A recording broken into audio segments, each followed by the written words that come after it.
Dada, mbola tety ianao vao morena dia natao araba mamy be sy sangy be diabe.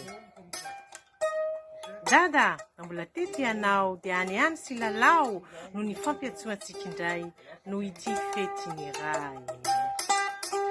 Dada, mbola tety ianao dia tsy izao tononkalo izao no nosoratana maraina fa fitino no zaraina. Dada, mbola teto ianao dia hoanao no natao ny fiarahavana voalohany izay vao niafa sy nitoy. Dada, mbola teto ianao dia nozaraina taminao ny hafaliana rehetra androany fetiny iray rehetra irantany.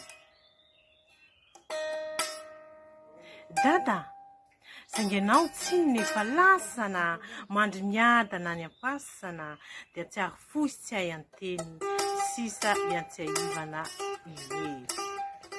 Tononkalo nosoratany Raozy Gasy. Ity tononkalo ity zany dia nosoratana ho an'ireo izay efa namoy rainy amin'izao akasiky ny fetiny iray izao. Raozy Gasy.